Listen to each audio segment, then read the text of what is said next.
मैं doctor JL Saini आज BSc part third maths paper first abstract algebra का जो टॉपिक है वेक्टर स्पेस के बारे में बताऊंगा। वेक्टर स्पेस यानी सदिश समष्टि। हम वेक्टर स्पेस के बारे में बताते आ रहे हैं। इसी श्रृंखला में आज सदिशों का एक घात संचय, लीनियर कॉम्बिनेशन ऑफ वेक्टर्स। माना VF एक सदिश समष्टि है यदि V1, V2, V3 इस प्रकार से Vn belongs to V, तब V का कोई भी अवयव यानी सदिश V इस प्रकार है कि V equal to α1 V1 plus α2 V2 plus dot dot इस प्रकार से प्लस αn Vn, जहाँ α1 α2 dot dot αn belongs to F को V1 V2 dot dot Vn का क्षेत्र F पर एक घात संचय कहते हैं। यानी लीनियर कॉम्बिनेशन के लिए कि जो वेक्टर स्पेस है VF हम क्या करते हैं कि उसके कुछ अवयव जिनको हम क्या सदिश कहते हैं लेते हैं और इन V1 से लेकर Vn को इन्हीं में से एक जो V है, स्मॉल v जो V का अवयव है, उसको इस प्रकार लिखें कि आप उस V को ये V1 V2 dot dot Vn तक के जो अवयव हैं उनको कुछ स्केलर्स के साथ में मल्टीप्लाई करके उनका सम लेते हैं। तो इस प्रकार से जो लिखा गया है उसको हम एक घात संचय कहते हैं। उसके बाद में एक घात विस्तृति यानी लीनियर स्पान। तो एक घात विस्तृति या लीनियर स्पान के लिए एक S इक्वल टू एक सेट लेते हैं जिसमें V1 से लेकर Vn ये क्या है, जो सदिश समष्टि यानी जो VF है उसका एक अरिक्त उपसमुच्चय यानी नॉन एम्प्टी सबसेट है। तब S के परिमित अवयवों के सभी एक घात संचयों का समुच्चय एक घातीय विस्तृति यानी लीनियर स्पान कहलाता है और इसे S द्वारा जनित समष्टि भी कहते हैं तथा LS से व्यक्त करते हैं। यानी इसमें हम क्या करते हैं कि जो सदिश समष्टि V है उसका क्या है कि एक सबसेट लेते हैं S। अब इस S के जितने भी ये अवयव है ना V1 से लेकर Vn तक, इनका हम क्या करते हैं कि एक लीनियर कॉम्बिनेशन यानी एक घात संचय बनाते हैं। तो इस प्रकार से इस S के अवयवों के जितने भी लीनियर कॉम्बिनेशंस होंगे, एक घात संचय होंगे, उन सब के सेट को, उन सब के समुच्चय को हम क्या कहेंगे, S द्वारा जनित समष्टि और उसको LS से व्यक्त करते हैं, उसको एक घाती विस्तृति कहते हैं। तो इस प्रकार से LS इक्वल टू क्या लिखेंगे कि आप वो देखो समेशन I इक्वल टू 1 से n अल्फा I VI, जहाँ पे ये जो अल्फा आई है ये बिलोंग्स टू क्या है, एफ, और इसमें आई का जो वैल्यू है वो क्या है, 1 से लेकर n तक है। तो आप यहाँ पर देखेंगे कि ये जितने भी हमने ये लीनियर कॉम्बिनेशंस बनाए हैं तो वो भी क्या है, एक क्या होंगे, लीनियर कॉम्बिनेशन से ही आएंगे। दूसरा आप यहाँ पर भी देख रहे हैं कि जो हम ये जो बनाते हैं, एक घात संचय बनाते हैं, वो भी क्या होते हैं, उस v के ही क्या होते हैं, अवयव होते हैं।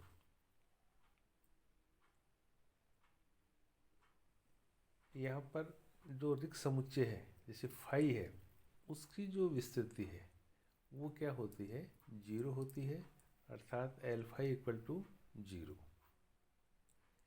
इस प्रकार से अगर s इक्वल टू अगर एक v लें, ये सदिश समष्टि वी एफ का क्या है, एक अवयवी उप समुच्चय हो, यानी जो सदिश समष्टि वी है उसका एक अवयव लें जैसे v, और वो क्या है, और s क्या है, उसका क्या है, उप समुच्चय हो, तो इसका ls इक्वल टू हम लिखते हैं कि वो alpha into V such that alpha belongs to F, जो क्या है कि एक वी से निर्धारित क्या है, एक रेखा को निरूपित करता है, एक लाइन को बताता है ये। अब हम एक एग्जाम्पल लेते हैं। इसके लिए जैसे एस है उसके अंदर अवयव हैं जैसे 1 0 0 0 1 0 0 0 1। जो सदिश समष्टि जैसे V3 है, V3F का क्या है, एक उप समुच्चय है। V3 का मतलब क्या होता है कि उसके अंदर 3 अवयव का एक वेक्टर होता है, समुच्चय होता है। तो इसका जो LS है वो इक्वल टू क्या होगा कि यहाँ पर जैसे एक अल्फा बीटा और गामा, जहाँ पे alpha beta gamma belongs to क्या होंगे, F। क्यों? क्योंकि यहाँ पर अल्फा बीटा जो गामा है वो इक्वल टू क्या आएगा कि आप ये जो अवयव है ना, ये वाले, इनको क्या है कि एक स्केलर से जैसे अल्फा बीटा और गामा के साथ में लिखेंगे, तो alpha beta gamma equal to क्या आ जाएगा यहाँ पर, alpha into 1 0 0 plus beta into 0 1 0 plus gamma into 0 0 1। क्योंकि जब आप इनको सॉल्व करेंगे तो वो यहाँ पर क्या है, अल्फा बीटा गामा ही आएगा। इसका मतलब ये हुआ, क्योंकि ये हमने क्या लिखा है, लीनियर कॉम्बिनेशन से लिखा है, तो ये alpha beta gamma belongs to क्या होगा, LS होगा। इम्प्लाइज, इसका मतलब ये हुआ कि ये अल्फा बीटा गामा ये क्या है, V3F है, तो ये V3F है ना, वो सबसेट ऑफ क्या हुआ, LS। दूसरा जो LS है उसकी डेफिनेशन से कि जो LS है वो क्या होता है, सबसेट होता है V3F का। तो इन दोनों से हम क्या लिखते हैं कि LS इक्वल टू क्या होता है, V3F होता है। अब हम क्या एक थ्योरम लेते हैं, किसी सदिश समष्टि VF के उप समुच्चय S की एक घात विस्तृति जो LS है वो S को अंतर्विष्ट करने वाला V का न्यूनतम उप समष्टि है। यानी कहने का मतलब ये है कि जो VF का जो सबसेट है S, उसकी जो एक घात विस्तृति यानी जो लीनियर स्पान जो LS है ना, वो क्या करता है, उस S को ही कंटेन करने वाला ये क्या है, V का ही क्या है कि स्मॉलेस्ट सब स्पेस है, अर्थात LS इक्वल टू क्या है, S। यानी जो LS जो है वो इस S के को क्या करता है, कंटेन करता है। तो इसको समझने के लिए माना V, बिलोंग्स टू LS, कि जो LS जो है उसके हम 2 अवयव लेंगे तब, जबकि LS क्या होता है, एक घात संचयों का क्या होता है, सेट होता है। तो इसमें जो U है वो U क्या बनेंगे, जैसे alpha U1 plus alpha U2 plus alpha 2U2 plus dot dot alpha N UN equal to summation i equal to 1 से n और अल्फा UI। तथा ऐसे v इक्वल टू हम क्या लिखेंगे, β1 v1 plus β2 v2 plus dot dot है ना βm vm equal to summation j equal to 1 से m बीटा j और vj, जहाँ पे ये जो alpha i belongs to f है और ui बिलोंग्स टू क्या है s, और i का मान क्या है 1 से लेकर n तक। इसी प्रकार से bj है ना वो भी क्या है बिलोंग्स टू f, यानी स्केलर है, फील्ड के अवयव हैं। vj belongs to s, j equal to 1 से m। अब हम इसको वेक्टर स्पेस सदिश उपसमष्टि दिखाने के लिए हम क्या करते हैं कि ये जो f है उसके हम क्या दो अवयव लेते हैं, जैसे अल्फा बीटा क्षेत्र f के कोई भी दो अवयव हों तो हम यहाँ लिखेंगे alpha u plus beta v equal to, तो यहाँ पर अल्फा इंटू ये हमने इस u का मान लिख दिया प्लस बीटा इंटू ये हमने किसका मान लिख दिया, v का मान रख दिया यहाँ पर। इस प्रकार से तो फिर हम क्या करेंगे कि इस अल्फा को है ना हम जैसे हम अंदर लेके लिख सकते हैं, तो समेशन ये है i equal to 1 to n alpha into alpha U I plus ऐसे ही समेशन j इक्वल टू 1 से m बीटा और बीटा j वी जे, है ना, ये हमने लिखा है यहाँ पर। अब उसके बाद में इसको फिर हम इस प्रकार से लिख सकते हैं कि ये समेशन है ही, और ये अल्फा इंटू अल्फा आई को है ना एक साथ और यू आई को हम अलग लिखते हैं, प्लस ऐसे समेशन j इक्वल टू 1 से m और इसमें बीटा और बीटा j को एक साथ लिख देंगे और वी जे, क्योंकि आप यहाँ पर ये देख रहे हैं क्योंकि यहाँ पर ये अल्फा और अल्फा आई दोनों क्या हैं, जो f है उसके अवयव हैं, तो उनका जो गुणनफल है वो भी क्या होगा, f का अवयव ही होगा, अदिश ही होंगे, स्केलर होंगे, है ना ये दोनों। तो इस प्रकार से यहाँ पर हम ये जो alpha U plus beta we जो है उसको s के परिमित अवयवों के एक घात संचय के रूप में व्यक्त किया जा सकता है। जब इसको हम एक घात संचय रूप में जब व्यक्त कर देंगे तो इसका मतलब ये हुआ कि ये alpha U plus beta we जो है वो बिलोंग्स टू क्या हुआ, एल एस हुआ। इस प्रकार से alpha beta belongs to F और यू और वी बिलोंग्स टू क्या है, एल एस, तो इम्प्लाइज तो ये क्या हुआ, alpha U plus beta V belongs to क्या है, एल एस है। अतः जो एल एस है वो सदिश समष्टि वी एफ का एक क्या है, उप समष्टि है। साथ ही यह एस का जो प्रत्येक अवयव जो यू है वो एल एस का क्या है, अवयव है। एस के जो भी अवयव हैं वो क्या है, एल एस के अवयव हैं। चूँकि जैसे u इक्वल टू 1 u, यानी हम इनको क्या है कि यहाँ उसके एक घात संचय के रूप में हम ऐसे लिख सकते हैं, u इक्वल टू क्या लिखा है यहाँ पर 1 u लिखा है ये, तो इम्प्लाइज इसका मतलब क्या हुआ कि u बिलोंग्स टू क्या है, एल एस,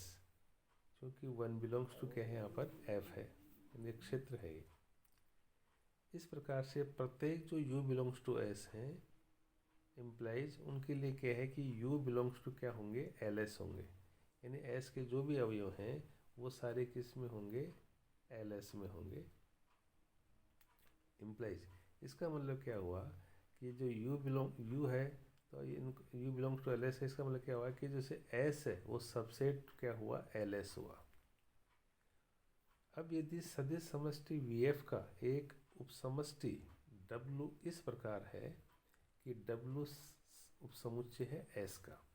इसी प्रकार से हम जो वेक्टर स्पेस है ना v उसका एक सब स्पेस हम एक w है ना वो इस प्रकार से लेते हैं कि वो जो है वो इस s का क्या हो, उपसमुच्चय हो, चूँकि जैसे w जो है वो सदिश योग तथा अदिश गुण के लिए क्या है, समर्थ है।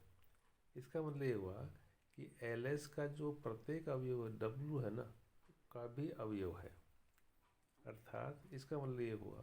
कि जो एल एस है वो सबसेट ऑफ क्या हुआ, w, और w सबसेट ऑफ क्या है, s। तो ये कब होगा, जब एल एस इक्वल टू क्या होगा, s होगा, यानी जो एल एस है वो उस s के प्रत्येक अवयव को क्या करेगा, वो कंटेन करेगा, यानी s का प्रत्येक अवयव एल एस के अंदर होगा। इसका मतलब ये हुआ कि जो LS है वो S को अंतर्विष्ट करने वाला V का न्यूनतम उपसमष्टि है, यानी उनका क्या हो सब स्पेस है।